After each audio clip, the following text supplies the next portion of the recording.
Hello. I'm very glad that Northern Vision are putting on Circus Exposé. It was made in 1986 and I was sitting outside the Arts Council offices in Merrion Square, Dublin. Now there's a slight kind of misunderstanding, is that this film is not a protest film. I was not protesting about the organisation that I was in, Aosdána. Instead, what I was doing is sitting there and getting like-minded people who felt the same way as I did about the state of the country, the bureaucracy, the double standards, to come and entertain ourselves. In 1986, this is before the Celtic Tiger, and Aosdána was set up in a way to be prepared to glorify the Celtic Tiger.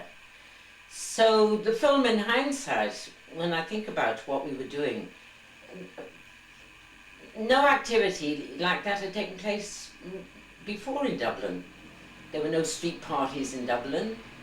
The idea that you're sitting outside, you're not protesting and demanding something, but actually wanting to make your own free zone space to be able to live and breathe. And that's the reason why we were there. I think it's interesting since that time, of course, is that street festivals are now controlled by city corporations. And I would like to see Circus Exposé more in the spirit of what happened a couple of years ago in Dublin, which is reclaim the streets. So it was reclaim the spirits and reclaim the streets.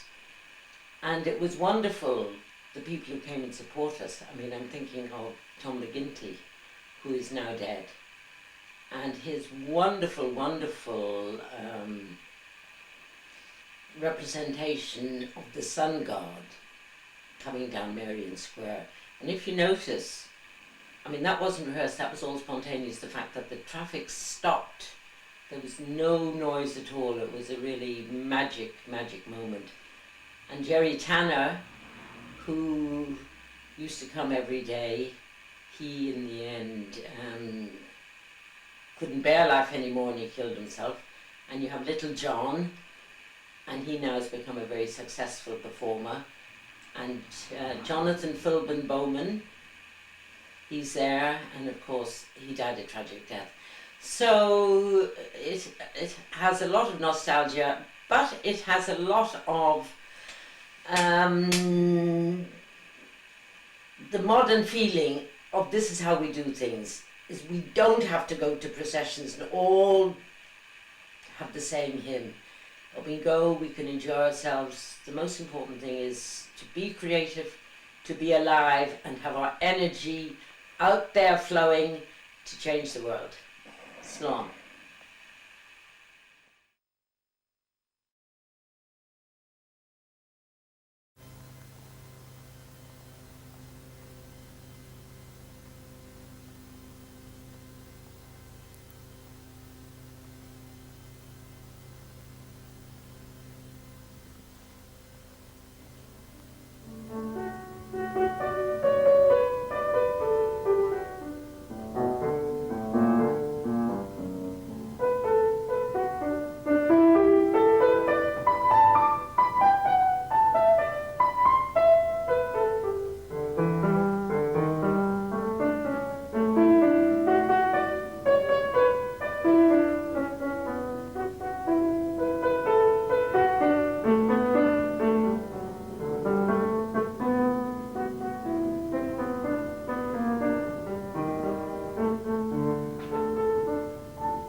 Yeah. Now don't have your hand on it all the time. It's the white line now. And take your thumb away. Wait, Billy, stop! Now again? If you want to stop, you press the yellow button again. What yellow button? That one. Oh yeah.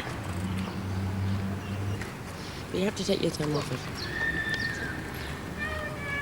Oh. That's it. So you press the yellow button to have it on, and you know if it's on because you see that white line. Yeah. The white line shoots to one side. Then when you want to stop it, you press the yellow button again. But you don't keep it on. When the white line comes on, that means it's on. When the white line goes straight across, it means it's not on. Right. And when the white line disappears, it means that you're, and you can off it. Yeah. Now again. And just take what you want, you see. Ridiculous piece of technology. Ridiculous piece of technology. And just take what you want, you see. Ridiculous piece of technology. Ridiculous piece of technology. And just take what you want, you see. And just take what you want, you see.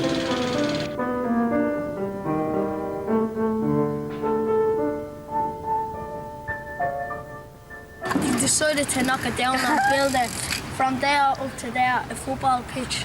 Oh. Yeah. They'll be doing it all up again. Yeah. And when is all this going to take place? Sometime next year. Yeah. And there's no one living there at all now? There's only about 5 of them. Oh, and what will happen to them then? They'll be getting new houses. Oh, will they? 3 or 2 of them. But the kids were saying that they're going to have a new football pitch and everything. Well, somebody say, yeah. Do you think that's going to happen? Oh, yeah, I think so. Yeah. But it will make a big difference, won't it? For the children, they're going to keep on the streets. I know. Well, let's put it this way, there's 80% young families in the area. Yeah. With 80% of young families, with young children. And they're mainly unemployed, are they? Yes, mainly, yeah. Yeah. Okay. See that? Rocky, you wouldn't get on the television. Can you just explain that it's a creche and, you know, what happens here? Yeah. And how many mothers are on the second chance course? It started off with 15, one from each block. Yeah. But some of them have moved out. Yeah. There's only about 7 there now. Right. And what kind of things do they do on the course? Monday they do sewing and cooking. Yeah. Tuesday they do literacy. Yeah. And Wednesday they do same again. Yeah. Making cushions and that. Oh, I see. Yeah. And are you on the course? No, we just mind the children. Oh, I see.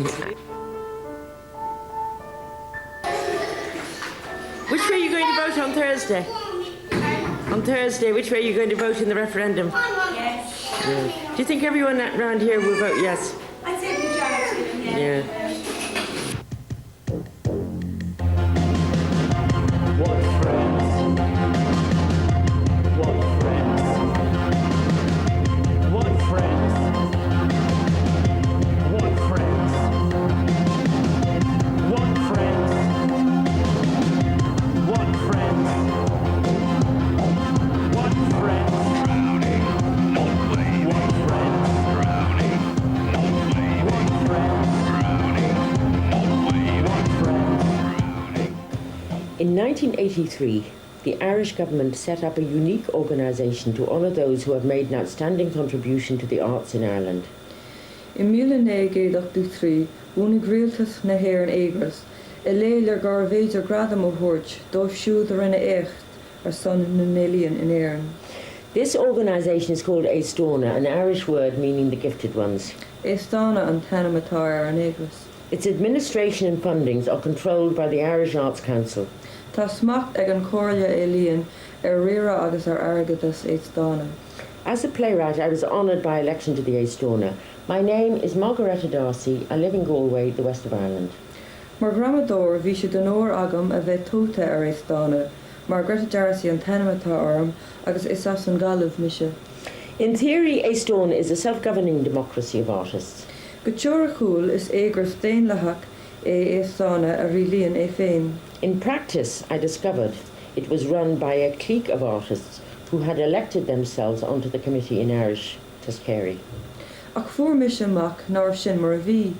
Réit líon clíoch beag éilíontóirí a thugaid féin ar an chuiste mar thoscáirí Aosdána. From the beginning, I queried the election procedures. Ón tús léirí mé mo bhí hásamh leis na tócháin d'Aosdána. Until finally, the Tuscary produced a set of standing orders to prevent any such awkward questions from being asked ever again. Chur mé ceiste na fádéimhde go dtí gur nocht na Tuscary rialacha seasta a chuisc dar ló ceiste na conspóideacha go Joe. Eve and Adam in the Garden of Eden had no knowledge of anything except that all knowledge was in the apple and only God was allowed to eat it. The serpent said to Eve, "He has no right to make that rule," and she agreed. She ate the apple and shared it. God cast her out.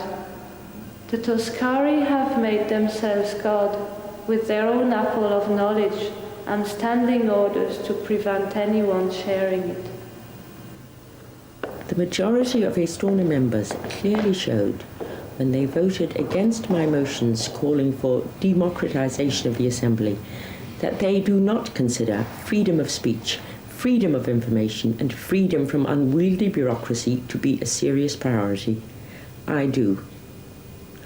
I'm going to sit outside the Arts Council Aosdána offices in Merrion Square from 3 p.m. April 21st until June the 20th. I appeal to all those to come together and collectively create a cultural event that will expose the dead corpse and let free the living spirit. Open art to open people.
What do you think of Merrion Square?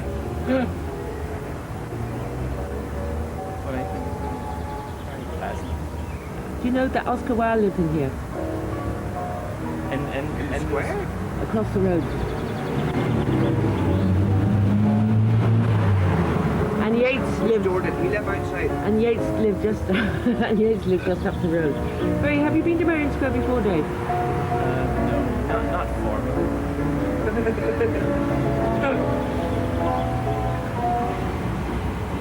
Well, this used to be the capital of Ireland, you know, before Belfast became the capital.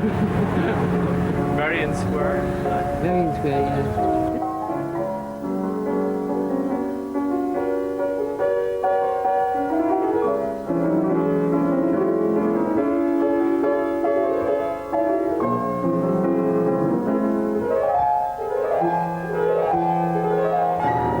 This year, Adrian Munnelly, Director of the Arts Council and Registrar of Aosdána, announced a 60% increase in the fundings of Aosdána because individual artists are now formally designated the national heritage and cutbacks to everything else. Making space, making space, making space, making space, making space, making space, making space, making space, making space. Okay. Okay, yeah. The government obviously hopes that the national heritage gimmick will lead the nation away from its malcontent despondency to find grace and inspiration at the feet of the new gurus. I myself, as a member of Aosdána, have found this new church as hierarchical, patriarchal, authoritarian, secretive and class-biased as any of the old ones. Clamber through the rubble was decaying mortuary. I wanted to live, but they wanted to slaughter me. I listened for a sound, but none do I hear. But the sound of my heart, it was the sound of fear. Decaying mortuary, decaying mortuary, decaying mortuary, decaying mortuary.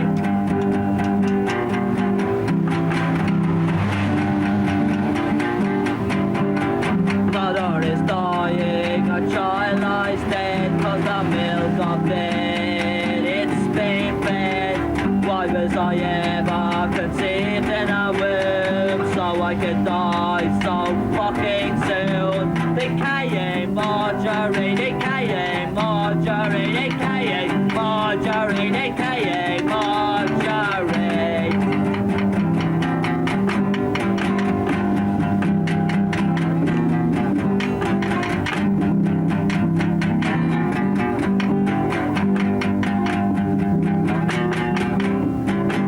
Just chant, yes, we've heard that song. Their God is dead, so they made a bomb. They pressed the button and we got fried.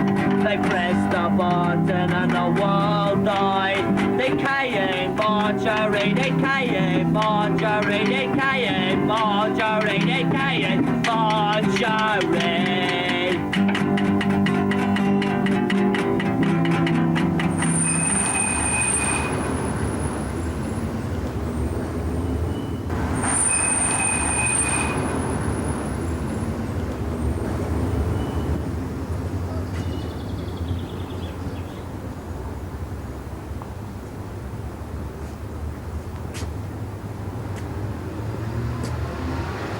What interest is it to you to take a picture of me, Rary? Happy? I had hoped, actually, Margaretta, to... Is that a sound recording device as well as a camera? The assembly meeting of March 21st, where I read out my paper to you, Tony Cronin. I'm sorry, Margaretta, I really don't know what you want. I had hoped we might have a little dialogue.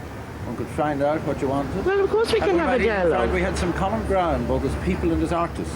Well, we but can. Evidently we haven't. Nobody knows what you want. I certainly don't know. Well, why don't you come and ask me what I want? You're not interested in engaging in ordinary dialogue. You have never, ever sent me a letter about any of the things that I have don't write letters, Margaretta. I don't write letters to anybody, but I have been sitting, I have been sitting here now for 5 weeks. You could come at any time. That's your choice. I didn't ask you to sit here for 5 weeks.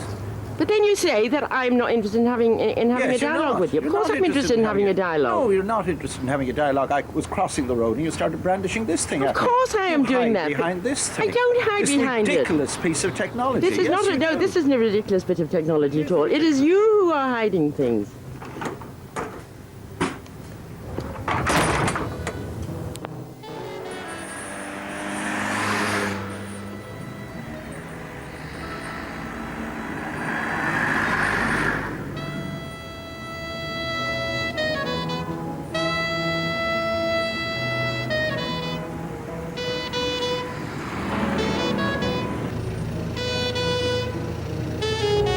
The fishes were suffering from amnesia. Their stream had filled up with excreta. "What will we do?" they gave a shout, and went to see the old brown trout. The old brown trout looked mightily queer, as if his end was surely near. Away they went to see the otter, but found that he could barely totter. "What shall we do?" "We'll go to sea, and ask the sharks, what can this be?" Summer's night in the month of June, by the light of a greyish-looking moon. Before the autumn leaves were due, their skins had turned a funny hue. "It's very strange," they said with a shiver, and longed to see the shining river. Its waters polluted with nuclear decay, it trickled into the mighty bay. The sharks were dead, the salmon too. their skins all turned a funny hue. The little fishes died from fright, luminous and glowing in the night.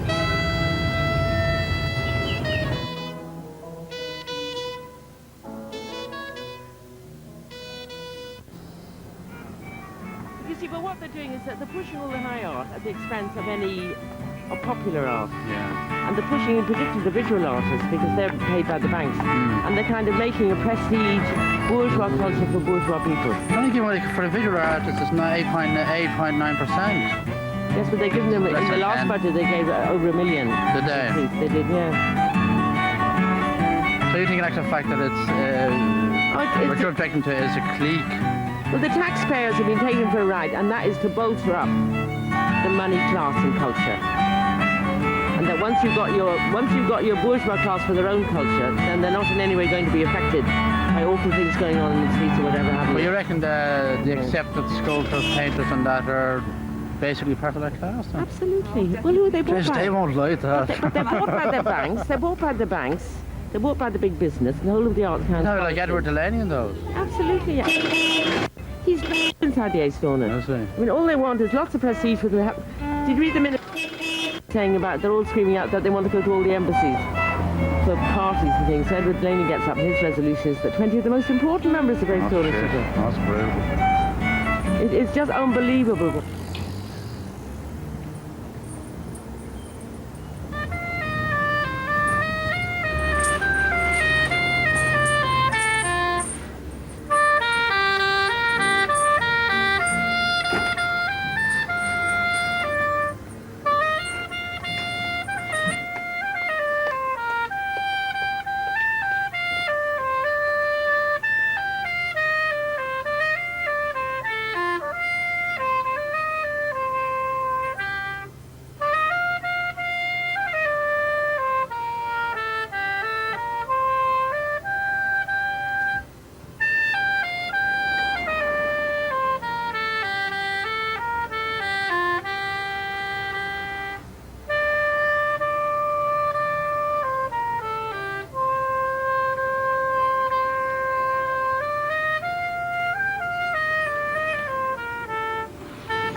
This was a land of talking stone, a land where we're wide awake.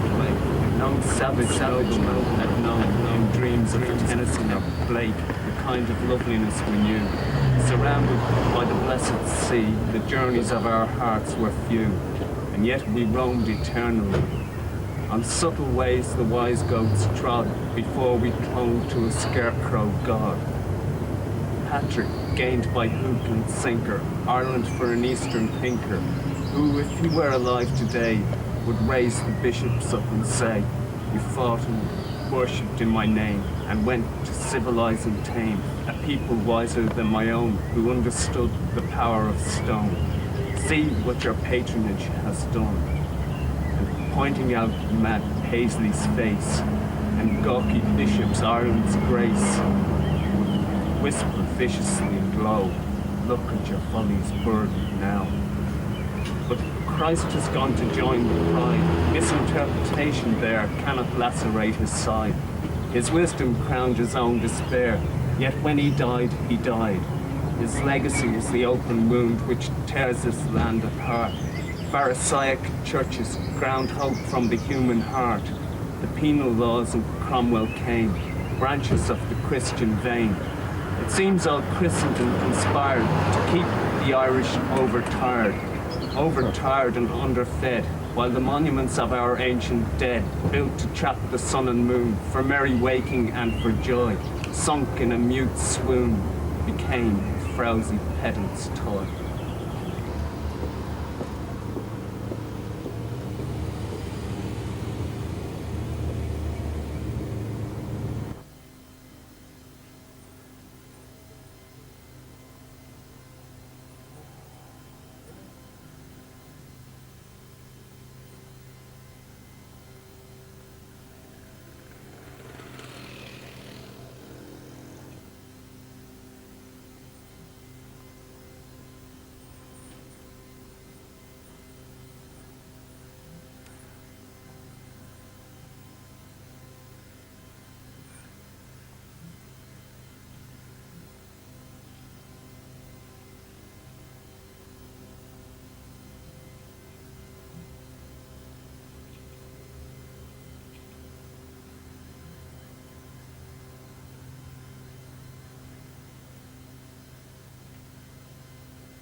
Oh, wow, I always wanted to be. Yeah, Juliet, that's the one you took a take. I don't know. This is stupid to me. So why do multinationals appeal to you? Well, I suppose you can earn loads of money. I don't know. Power. Yeah. What kind of power? What kind of power, Jack? Money. Of course. Supreme power. I have to work at something. Yeah. I have to do something. So I might as well do something that will get me money. Yeah. Because I want to have loads of children. Yeah. How many? 9. 9. 9, right, yeah. Well, now, on the whole question of money and power and the boringness of Ireland, do you think we should join NATO? That will give you power. Oh, no, not that kind of power. No, I know, I want to come back to Ireland and live here with my children. Yes. I only want to sort of go abroad to get money and things like that. And what would you like to do with money, Juliet? Spend it. On what? Well, clothes, food, holidays, Yeah. gigolos. I don't know, anything really. Yeah. Anything that comes my way. What you want is a good time. Yes, exactly. Yeah. Right. So it's only towards the end then that you realised there was this passion. Don't mention any names, you see. Don't mention any names. No. I mean, you're just talking about the having a passion, which you don't realise that you have a passion until 2 days before the beloved is going to disappear from one's life. Exactly. Well, I sort of, you know,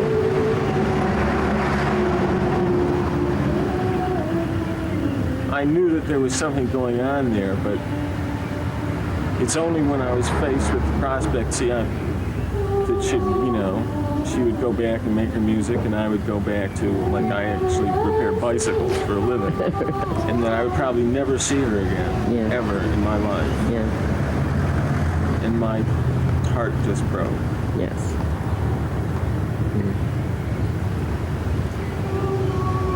Revelation of revelations between me and you now. She has a lovely little space down at Lough Conn. Really? Yes. Plus the one out in Hope, which she wants to sell. Yes. She wants to set up a healing centre down in Lough Conn. She's got a healing centre in Lough Conn. Yes. Belonging to her. Very cool. Belonging to her. And she wants a lover. Yes. She's worried about the age difference. Yes. Which I totally dismissed. But you told her it didn't exist. Very gentlemanly, yeah.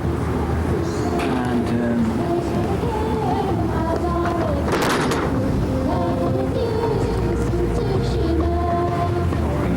yes. I told her that she was an extremely attractive woman. Absolutely, yes. That she was very presentable, very eligible. Yes. It's an awful pity that she's 48 years of age, but nevertheless it didn't make too much difference. Yeah. She's also very sensual, and, you know, she wants a lover. And you're waiting for love to walk down the street. That's about the time. So it all began in Leningrad? It all began in Leningrad. I went on holidays to Russia once upon a time, and I went to see, I started even in the Pushkin Palace in Leningrad, kind of really nice fairy tale palace. And there were these guided tours going around the palace, and I saw these two horribly loudly dressed women, and I said, oh my god, it's bloody Americans once again, I'll stay away from them as far as I can. So I was wandering around and I suddenly had these very quaint English accents coming out. So I kind of went over to them, and they thought I was a horrible Bulgarian, so they didn't actually come near me, and I thought they were horrible Americans, so I didn't go near them, but they were English. So we got to talking about tarot, of all things. And one of the women said to me if I was ever passing through London, come over to her and visit her, and she'd do my tarot. So as it happened, I had to go to London 6 months later. So I called in on her, and she did my tarot, and then I came back to Dublin.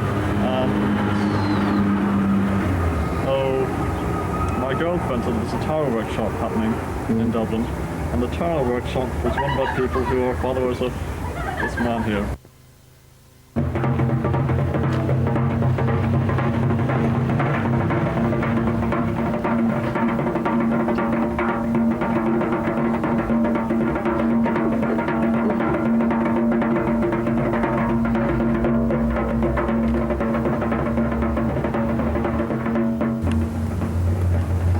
had my exhibition in the Peacock Gallery, and it was said that I was insulted, really, by way of the grant that I got, which supported just the hiring of the gallery itself.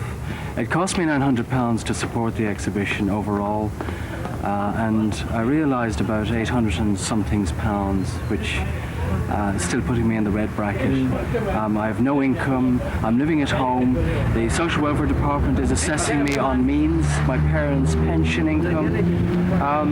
I think something is wrong, and everybody that I spiel my spiel to admits the same. What can I do? I've again reapplied to the Arts Council for other grants, but it would seem as though things just are so difficult for everybody that how can they consider anybody individually these days? I don't know. But I can't. We all have to fight. We all have to stand on our feet.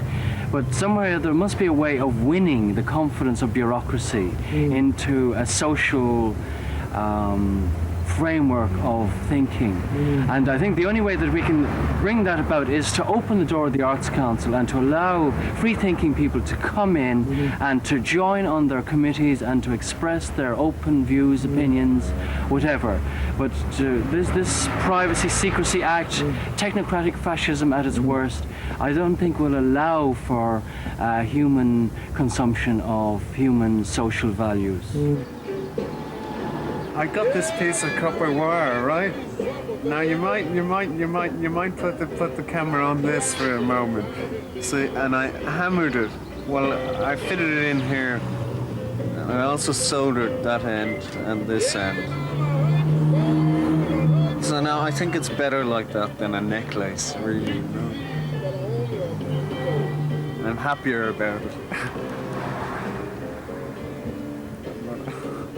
I'm not so happy about a lot of other things. First of all, I went down Wergo Street, the unemployment office, and I signed off saying that like I'm self-employed courier company and that I want to declare myself as self-employed, which I am. Yeah. And I've been into 3 offices already. To pay to declare myself, and they just, you know, they don't want to know about it. They're telling me I have to go to another. They sent me to one down there, down in Dawson Street, 39 Dawson Street, and there's nothing down there. It tells me it goes up to Grattan Court somewhere. No, it's Swiss, absolutely. I mean, what do? You want to give them money? Why should you? They don't want to take it off you. Why give it to them? So what do you think of the army being brought in? Well, they'll bring them in to do a job, won't be able to do. I mean, anybody, what does it take to push a brush? Yeah. What does it take to push a brush or lift a shovel? Yeah. Nothing. Yeah. So, I mean, but the army will be able to do the sewers and the pumping stations. They'll be able to do them. Yeah. They'd bump them through, I suppose, as best they could, but there's a certain amount of technical expertise applied in pumping stations. Yeah. So, I mean, it's only a gesture to kind of frighten the workers, like, you know. It's a kind of a belated Thatcherism. Yeah. But while Thatcher was dealing with a crowd of ticks, it's not so here. Tame music for tame people, to keep people tame. They don't want to popularise bands that are too challenging against the system, because if they do, then more people would stand up and do the same, and then the end result would be a change, and they don't want to change, so it's better to plug tame music to keep it tame, so everybody stays the same, like Top of the Pops and all that. So it's all state control and rock and roll. Just keep it all in line all the time. Just keep it all in line all the time. Just keep it all in line all the time. Just keep it all in line all the time. All state control and rock and roll. Just keep it all in line all the time. All state control and rock and roll. All state control and rock and roll. Just keep it all in line all the time.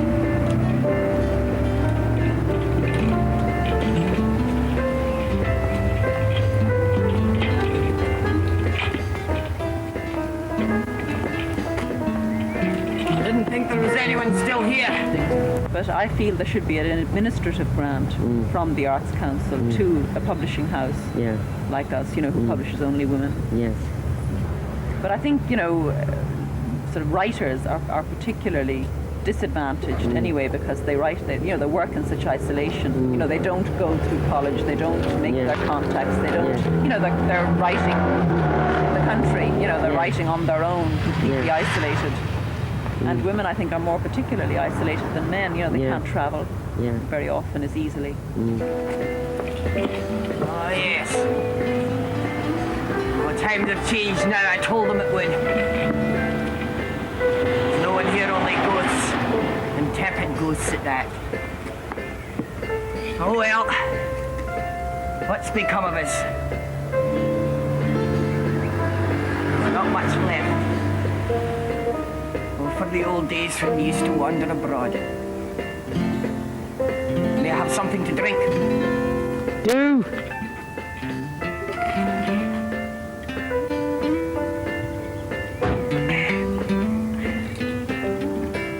My heart's broken. In bits, in tiny little bits. What they done to us. The way they run us off the streets. Where are they now? Nowhere to be seen. And a man could be bitter if he worked, but I'm not bitter, I'm only sad. Very sad. I am a media artist from Toronto, Canada, and I administrate the Irish-Canadian Video Project, which is a video-oriented group with many objectives. One of them is to help video become a more useful media for everybody, in the sense of broadening distribution, broadening the kinds of things that you can produce and not be categorized necessarily as a documentary maker or as an artist or as this or that. So we are, in fact, an experimental arts group. I am here to acquire Irish video production for exhibition in Canada. I am also here to try to espouse Canadian video production here in Ireland, and I hope to get the ball rolling on setting up a festival of Canadian political video here.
Oscar Wilde used to live, A.E. used to live, and a new Irish culture arose from this area. And I'm hoping today, with so many people of so many different artistic tendencies, that something similar will happen. And in order to encourage it, I'm going to read a bit from the English poet Blake. Just 5 lines. He says, "Rouse up, O young people of the new age. Set your foreheads against the ignorant hirelings. For we have hirelings in the camp, the court, and the university, who would, if they could, forever depress mental and prolong corporeal war. Painters on you I call, sculptors, architects, poets, musicians. Suffer not the fashionable fools to depress your powers by the prices they pretend to give for contemptible works or the expensive advertising boasts that they make of such works. Believe this, there is a class of men whose whole delight is in destroying."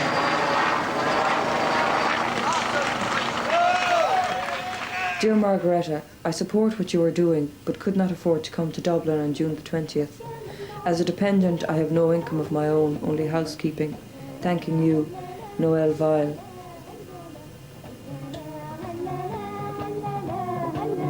A hard-done-by housewife poet from the hills of Donegal. Even if strength fail, boldness at least will deserve praise. In great endeavours, even to have had the will is enough. Proust. I am a poet, and by God I know it. How often has the financial scissors trimmed my application as they picked geographically from the shortlist on the map? There ain't the money in the kitty to bring one down so far from a city. We're dreadfully sorry to say, more's the pity. A nice young girl from the bog, with an obvious education of a dog.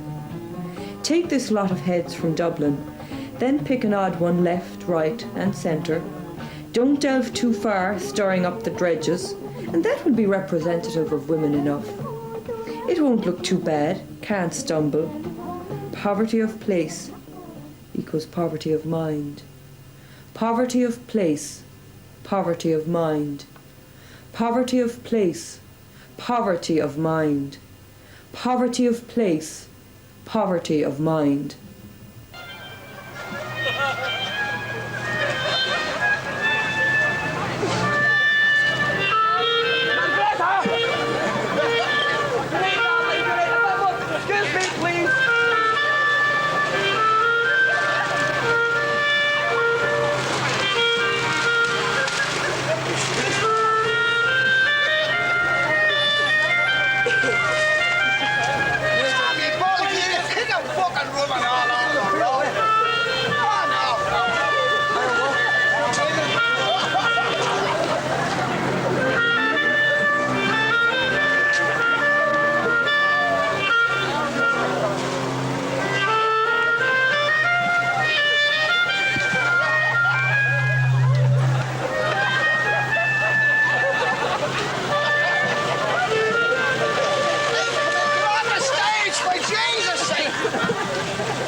It is or should be the function of each new generation of poets to push back the boundary of such understanding.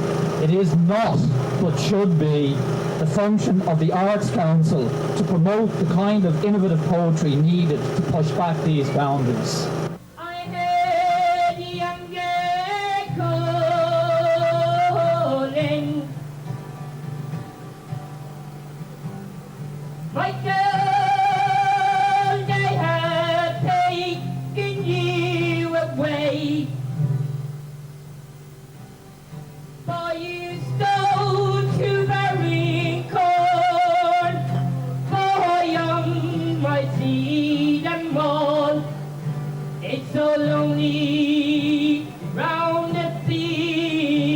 all left and right.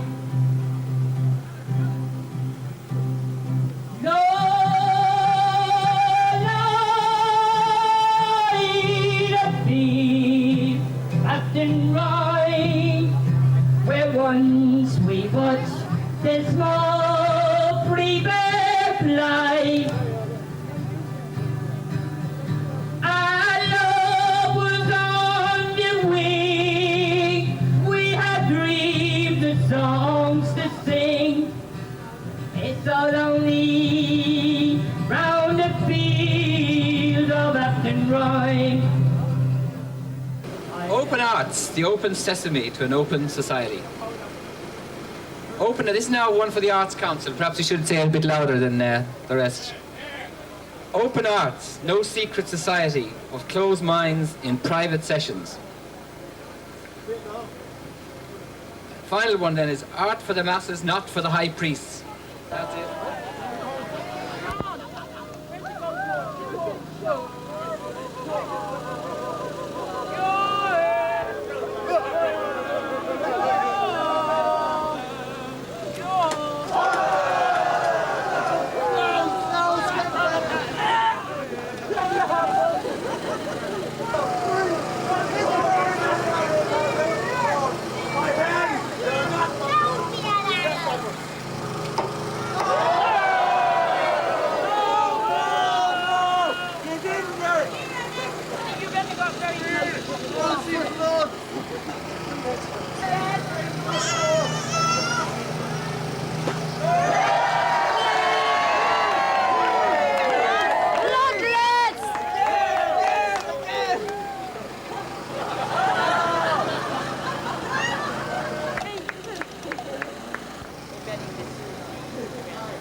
Well, anyway, that was the Arts Council.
I fought a monster today, and once more I defeated the monster's army.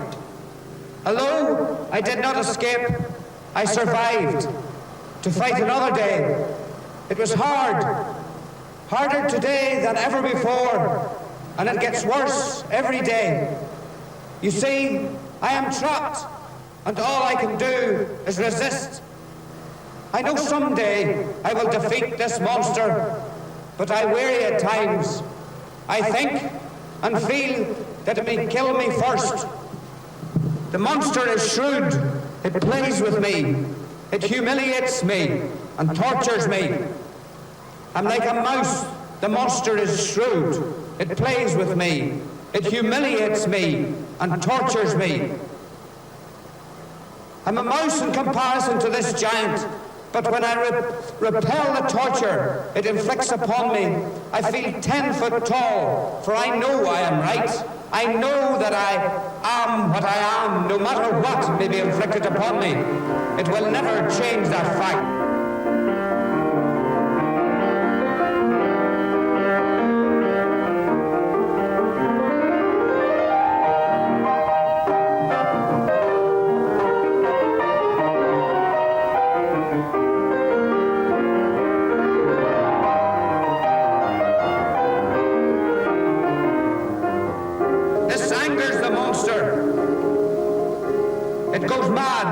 It brutalizes me to the point of death, but it does not kill me.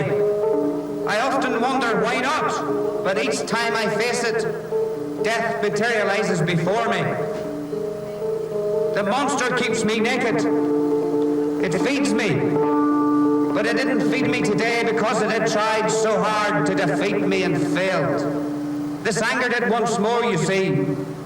I know why it won't kill me. It wants me to bow before it, to admit defeat.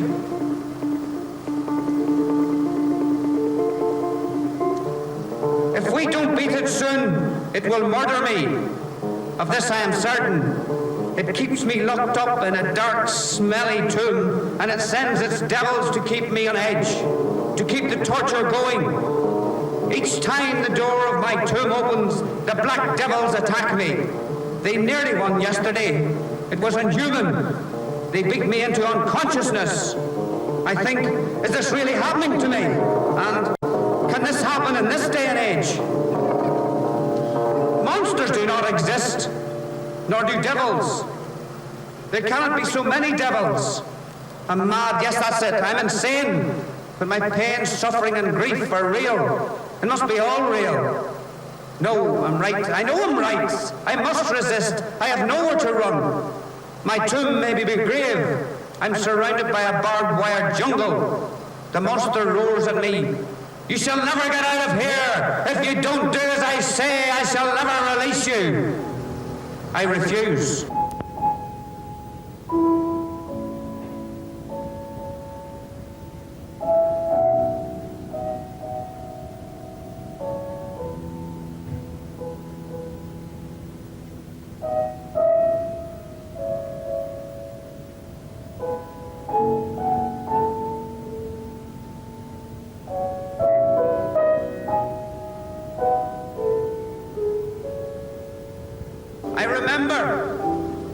And I shall never forget how this monster took the lives of Tom Ash, Terence McSweeney, Michael Gaughan, Frank Stagg, and Hugh Coney.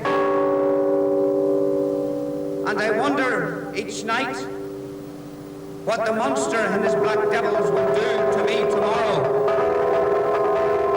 They always have something new. Will I overcome it? I must. Yes, I must. Tomorrow will be my 740th day of torture and eternity.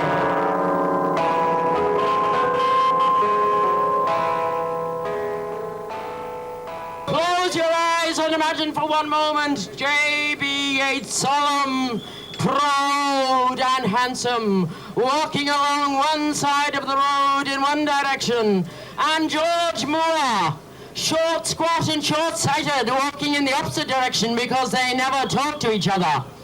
And across the square, there is Oscar Wilde looking at them through his binoculars, and he does not fancy either of them because the young men are on Bagot Street. And down the road, what we find, Daniel O'Connell, who, as he looks at his children, knows that he was the father of them, because Daniel O'Connell has said that every single child in Ireland is his offspring. Such is his virility, and such is his sexuality. Was so great that he was able to seduce the middle classes into supporting him and giving the vote to them, while the poor people who had lobbied for Daniel O'Connell got nothing and have still got nothing. Now we come to the cultural renaissance, where inside the Arts Council once again, we, the artists of Ireland, have everything, and you, the plain people of Ireland, have nothing. Fools! You fools! You fools! Laugh at your foolery, while I, with 5,000 a year, can stand here. And not only that, but there are others who have more than 5,000 a year. One of them is Samuel Beckett, who received the Nobel Prize, and that was £200,000. So we gave him a gold collar, worth I don't know how much. And Shauna Freyon, who received honors in America, has been made another C, or soy, or soya bean, or wise man. Last May, the male members of Aosdána in Dublin Castle, fed by salmon and wine, while the price of bread to you went up. We didn't eat bread. We don't have to eat bread. Like Marie Antoinette, we eat salmon because it is our national dish. And it was agreed at the May Assembly that all male members should wear an insignia of a gold Turk paid by you, the taxpayers. So to celebrate this occasion, for you to be able to look on and gloat, a very deadly serious sin, but no worse a sin than next week if you vote yes in the amendment for the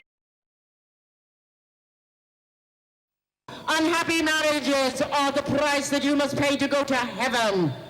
Keep in with the bishops. They are on the Arts Council's side.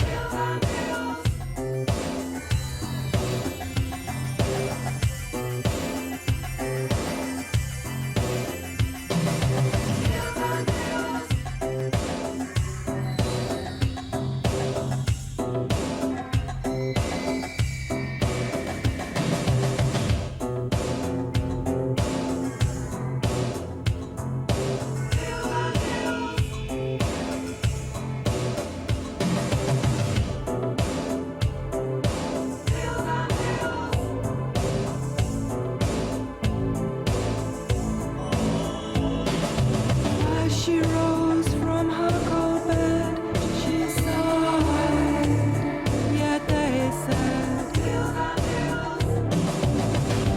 what illness, what sickness, what brazen dissatisfaction.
Now perhaps they have effected the cure, as the malaise draws on, devouring the blood sugars